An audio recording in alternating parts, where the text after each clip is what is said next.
Without beginning, I'm sitting here with a glass of Paul Truth. You know what I mean? Has it been all good memories of Paul Truth? Big up, shout outs to my fallen homie, to my passed away homeboy, to my good friend Snake G's. Paul Truth, Snake. You know, where do we begin with this one?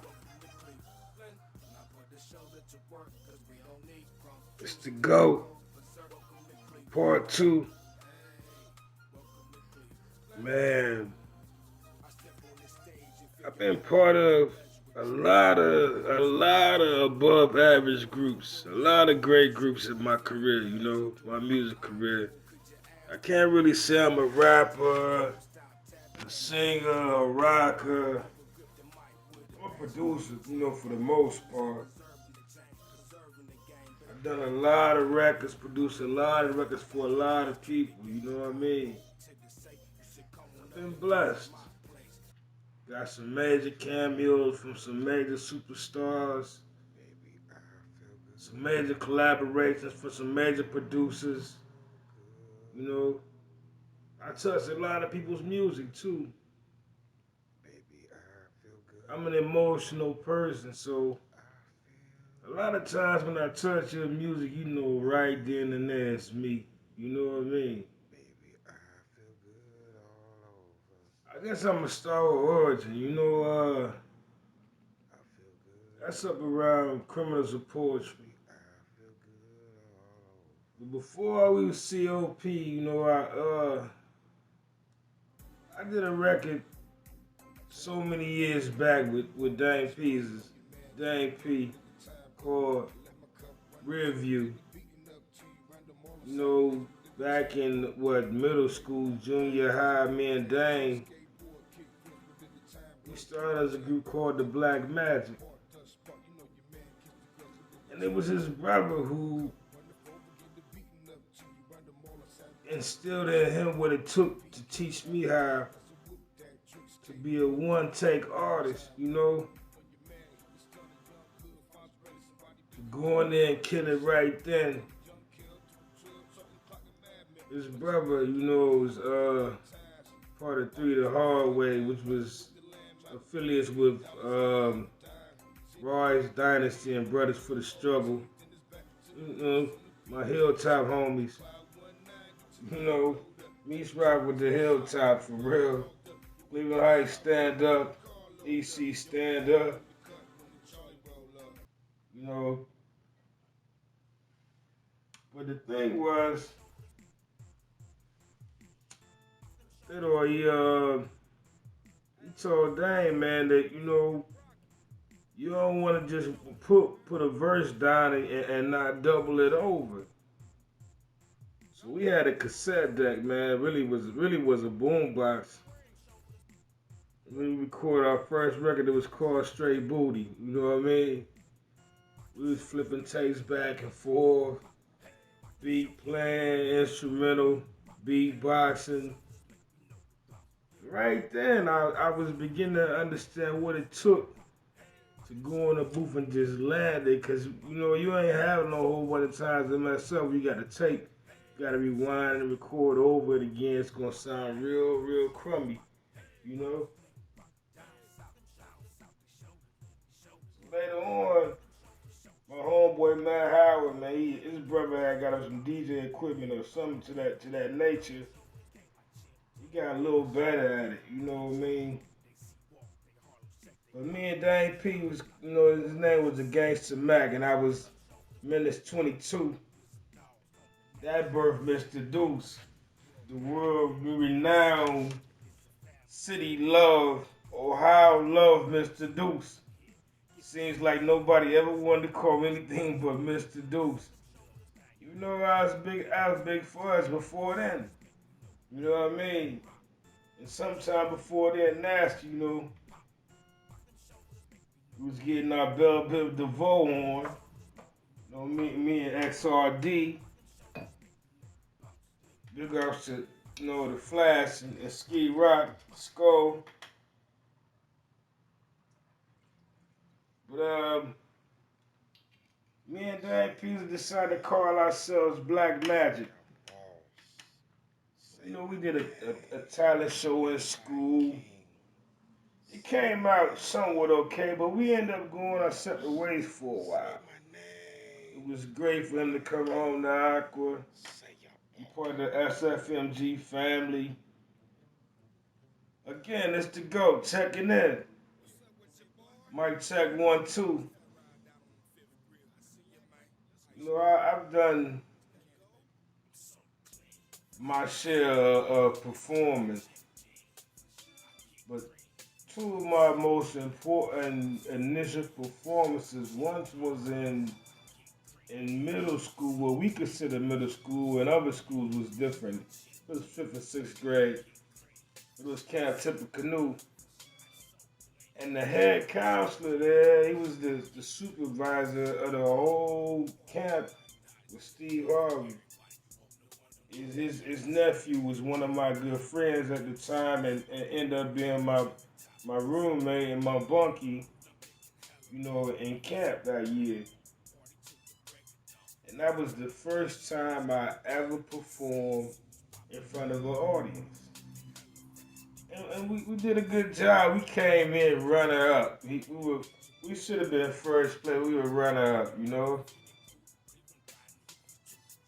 Again, it's the GOAT checking in. Up North F, mic check 1, 2. So the next time I got a chance to perform in front of an audience, it was almost block parties. It was in the neighborhood. This was after the Criminals of Poetry, which I'm gonna get back to. We had formed a group called America's Most Blunted, the A Mob, and our comrades was called the A Mob Clique. So one summer, we all got together and threw a barbecue, brought the equipment outside. My brother had blessed me with a cassette deck. Sneak G's father gave him a Sony stereo. I had some headphones and a microphone, and we just started rocking joints, making records. So on this particular night, my girl come through, my best friend, she's a female too, she comes through. Dang Pieces comes through. Rest in peace to my homie T Beverly, he came through. We picked up a lot of people, bought a lot of alcohol, bought a lot of food with young kids. She said, we gonna do it tonight, man. We just gonna let it go right now for everybody. And we performed a lot of our records that night in front of a lot of people. Again, it's the GOAT, Up North F, checking in. Mic check 1, 2.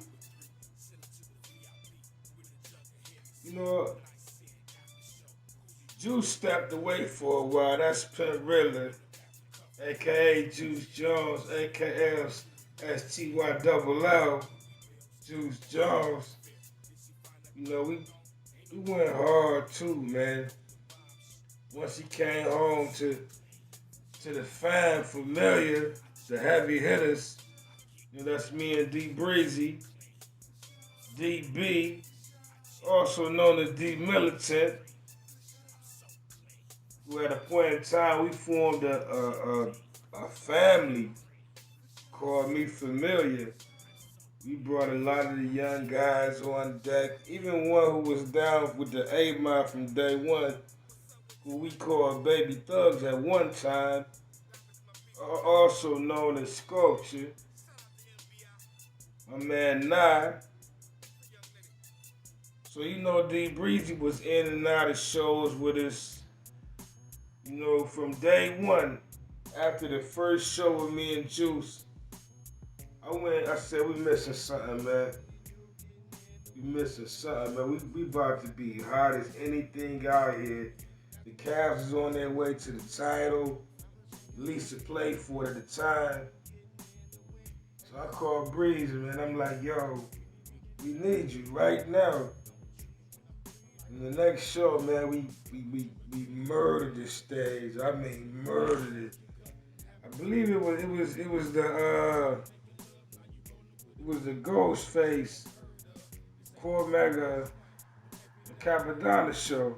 You know, Wu Tang. We came down hard, shut it down, shut it down, shut it down too. You know.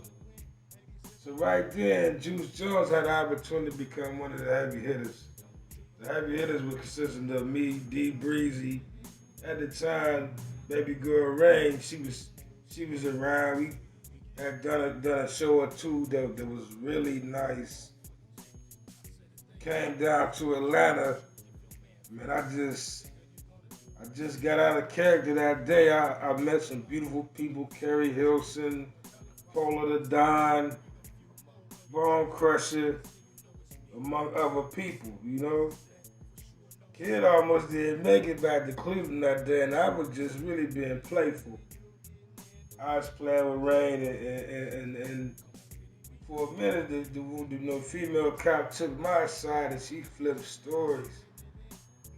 And it almost got me in a lot of trouble. Again, it's the GOAT, Up North F, checking in. Mic check 1 2.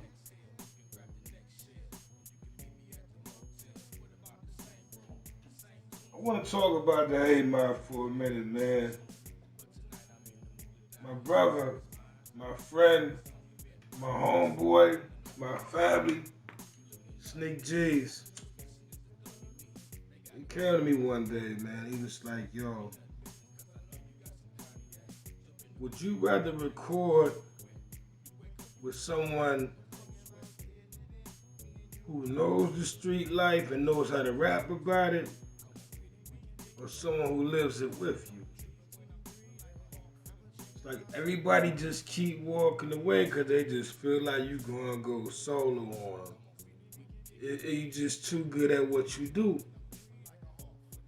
But I ain't gonna walk away, you know what I mean? I said, alright, let me see what you got then. I started taking it around, citywide, statewide, real famous praise money. He ain't back down. His Bible's as big as his bar, so Praise had made me a promise that at some point we were gonna be next up. There's a few groups before us. And Praise had a situation where he had to step away for a minute. But he kept good with his promises. Producer came right for us. His brother came right for us. They brought us like 15, 20 tracks. We going through tracks. The Sneak just hammering joints at me. Look, we can do this one. We can do this one. We can do this one. I was working a second shift regular job at the time. He'd be calling me like, yo, man, cop a bottle when you leave work and come through. I got this record. We finna do this one. And Pantyhose is one of those records that came out. That's one of our hood famous records, Pantyhose. Then I met a guy who stayed across the street from KRS-One in New York. At my regular job. And we were listening to tracks. He heard a few tracks I had. I heard some tracks he had. It's like, let's trade like 5 tracks or whatever. You know his name, T-Dub. My man Tone. I think out of South Bronx. you know. So a lot of these were Boogie Down Productions tracks. Some of them produced by D Nice. And one of those tracks was the original Come On With The Come On, which does feature 380 Lil J. He's not on the remix because we couldn't locate him at the time. What's odd though is both of these records, Come On With The Come On, both have Biggie samples in them because the remix is produced by Dr. Dre. It also has a Biggie sample in it too. So So for a while, my man, he just stayed hitting me with records. The A Mob has,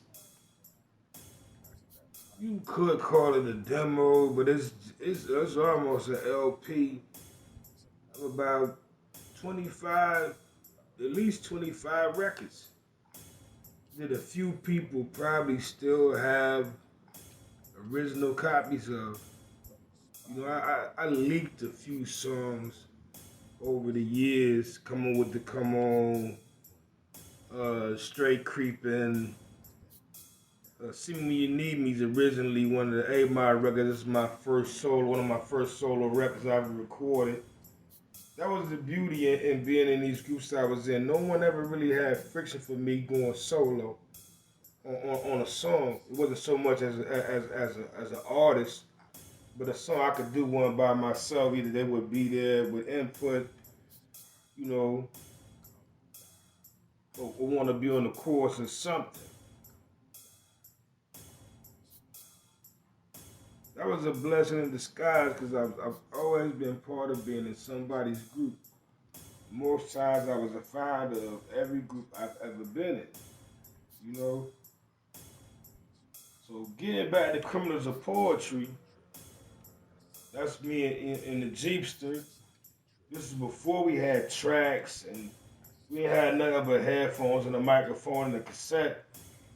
A lot of time we were just beatboxing, man, just doing it, just raw, uncut hip hop, you know. Whether it was at Councilman Matt Howard House or in Pitch Black Basement. You know, Pitch Black's one of the original members of the A Mob clique, founder of the Pardon Thugs, and just about really was gonna make the cut of being the A Mob itself. We were gonna be three people instead of two. Really, he was that good.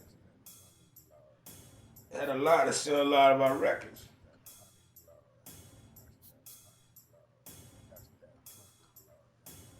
The Mob, we performed one more time. It wasn't the greatest performance, but we got a lot of love. You know, when you check out the picture, you see the Mob. That's the Mob and the Mob clique.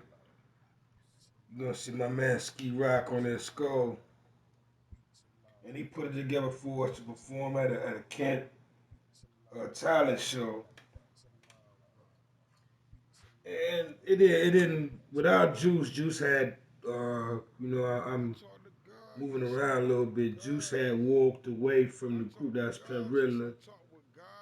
He had walked away from the Mob right before we were about to get signed to one of the OJ affiliate and the management contract.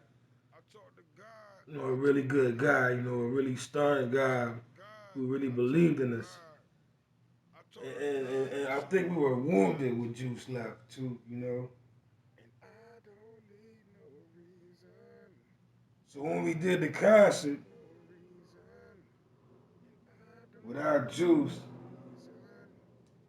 you know, D Breezy stepped up, spook at the door, Big Ike. He came down, he stepped up. But it didn't turn out as well as it did in rehearsal. You know?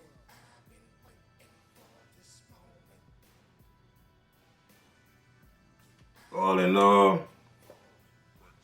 we got major love, major rapport, big hugs, several drinks. Had a good time. Can't stay big up. You know we get love. You know I give love back. You know what I mean? Again, Mr. Goat, up North F. Mic check 1 2.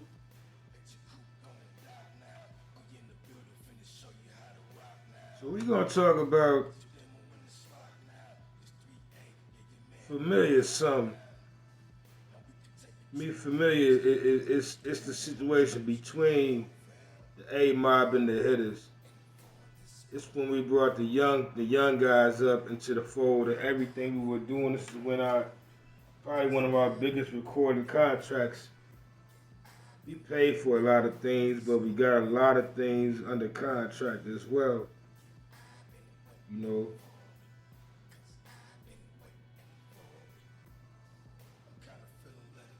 I had got a deal as long as I was recording records for this company. That all other studio time for our label was free. So we were allowing guys to record records, and bringing people into the fold at the time, or whatnot.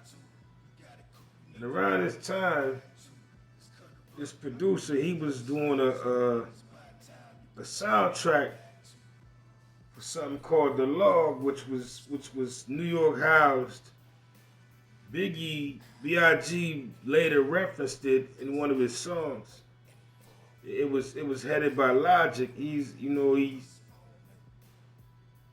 by way of Cleveland, Ohio. He's done things for hip hop on the New York scale of things and the Cleveland, Ohio scale of things. Out of this project came two records: "Born Till I Die" and "Passion for the Streets." So a lot of New York has been rocking with King for years. Again, it's the GOAT, Up North F, Mike Check 1 2.